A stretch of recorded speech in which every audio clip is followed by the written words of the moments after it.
I turned my back on Lucas Grant during his darkest hour, falling into the arms of his sworn enemy. Yet Lucas humbled himself to the dust, begging me not to leave him.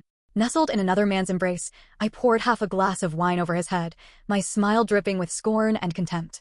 Let me go. I'm sick of being chased by debt collectors every day. Utterly devastated, he left in disgrace. 5 years later, Lucas Grant made a triumphant comeback as a prominent overseas business tycoon. On his first day back in the country, he brought his dream girl to settle scores with me. But what he didn't know was that I had already died on the very day he and his dream girl went public with their relationship. Lucas Grant was back in the country. I hid in a dark alley, peering out with my one good eye at the LED screen on the skyscraper across the street. On the screen, Lucas was holding hands with Aria Sullivan, the reigning pop queen, preparing for an interview. The flash of cameras seemed too bright, causing Aria to blink uncomfortably. Lucas instinctively shielded her, then calmly answered the reporter's questions below. My heart felt like it had been stung, aching slightly. He used to protect me like that when debt collectors came looking for trouble. Everything was proceeding as usual until near the end when someone in the crowd suddenly asked, "Mr. Grant, we heard you're married. So who's this lady beside you?" Lucas smiled, pulling a shy Aria into his arms before answering, "My ex-wife abandoned me when I was at my lowest point, terminating our unborn child and divorcing me. Aria stood by me through it all, and now she's my new bride. I've returned to the country to give my wife the grand wedding she deserves, to make up for all these years of her support. As for what happened before, let's just say I was a poor judge of character." The crowd erupted in a clamor. In just a few short sentences, Lucas had painted me as a selfish, cold-blooded ex-wife devoid of any wifely virtues, throwing me into a sea of controversy. People were quick to condemn me. Naturally, some were also swooning over the sweet interaction between the pop star and the business tycoon. But I could see the endless hatred lurking in the depths of Lucas's eyes.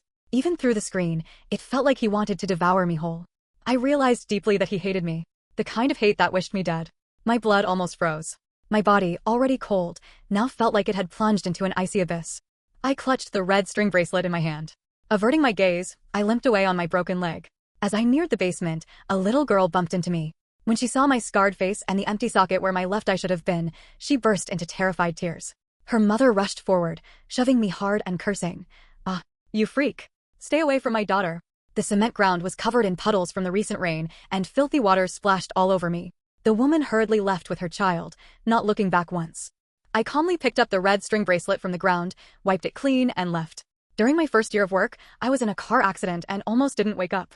They issued 3 critical condition notices. Lucas had specially gone to a temple to get this red string bracelet for me. Yesterday, when I went out to buy food, I accidentally dropped it on my way back. I used every ounce of strength I had to find it. It's the only thing I have left that's connected to him. I can't lose it. Back in the basement, I suddenly lost all strength and collapsed to the floor. My vision blurred as excruciating pain swept through my body, every inch of my skin feeling like it was on fire. I trembled uncontrollably from the pain, my chest feeling as if a boulder was pressing down on it, making it hard to breathe. I clutched the red string bracelet tightly. Besides the external injuries, I had a lame leg and had once been injected with an overdose of bromide. I've known for a while that I don't have long to live. Holding on until today was already my limit. But even in death, there's no dignity. I laughed bitterly. At least Lucas won't see me in this state. As the sky darkened, in a place where no one passed by, my body gradually grew cold and still. I never imagined that one day I, who never believed in ghosts, would become a spirit. After a moment of surprise, I quickly accepted it. I drifted aimlessly through crowds until I found myself at Royal River Gardens. That's when it hit me. 5 years ago, Lucas had used the first money he earned as a stock trader to set up our home there. It was our marital home. The interior was decorated entirely to my tastes. But shortly after we moved in, he was schemed against and lost everything, drowning in debt. His mother was also diagnosed with leukemia. We were left penniless and helpless. I took the opportunity to terminate his child and divorced him. He sold the house to clear the debts and left for 5 years. As the lights came on, a Bugatti slowly approached from the distance. The car door opened, and out stepped Lucas and Aria. Aria seemed drunk, hanging on to him. Lucas expertly lifted her in his arms and strode inside. Once in the room, he placed Aria on the bed and turned to leave, but she hooked her arms around his neck. Aria nuzzled his face, her soft voice tinged with drunkenness. "Lucas, stay with me tonight, please?" She was wearing a light purple silk camisole that showcased her beautiful figure. Lucas didn't refuse. Aria's hands began to wander. His shirt quickly fell to the floor. My heart felt like it was being tightly squeezed. I abruptly turned away and left. Why torture myself? They're married now. It's normal for couples to be intimate. Besides, I was the one who left him first. I wandered around, dazed, looking at the familiar layout. This house, full of our memories, now housed another woman, becoming a place of despair for me. After what seemed like an eternity, the bedroom door opened. Lucas walked out, holding a box. The pattern on it was all too familiar to me. Inside were all the gifts I had given Lucas. He sat straight on the sofa, lit a cigarette, but didn't smoke it. After a while, the cigarette burned out. He expressionlessly picked up his phone. I leaned in and froze for a moment. 5 years later, I was still pinned at the top of his WeChat. He clicked on my avatar and typed a message in the chat box. I'm married now. There are still some things you left in the house. My wife isn't happy seeing them. When are you coming to take them away? After a moment's thought, he added, come get them tomorrow, or I won't hesitate to throw them out. The glimmer of hope that had just risen in my heart burst like a bubble, leaving me with nothing but endless pain. The box contained everything I had given him over the past decade and more. He used to treasure them so much that no one else could touch them. He'd fight anyone who tried. But now, he was ready to throw them away without a second thought. Cold and merciless to the extreme. So, had Arya seen the things in the box and gotten upset? An overwhelming sense of bitterness welled up inside me. I looked away, wanting to touch the box one last time, but could only watch helplessly as my hand passed right through it. Lucas sat on the sofa all night, waiting for a response that never came. His expression grew colder by the minute. I whispered in his ear, Lucas, I'm dead. My phone is broken. How can I reply to you? But Lucas probably thought I was avoiding him, not wanting to deal with him. A storm began to brew in his eyes, his face now covered with hatred, his hands clenched so tightly at his sides that his knuckles turned white. He let out a laugh. Zoe Foster, don't you dare regret this. The box was instantly thrown into the trash can. It shattered into pieces, its contents spilling out. The white sweater I had spent 3 nights knitting for him was instantly soiled with filth. How jarring it looked. All those things seemed to have become dirty in an instant. It felt like a sharp knife was constantly twisting in my heart, the pain so intense I could barely breathe. I crouched on the ground, large tears falling from my eyes. So, even spirits can feel pain and cry.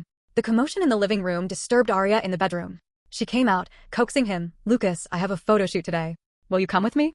Lucas's expression softened slightly. He grabbed his coat and left, holding Arya's hand.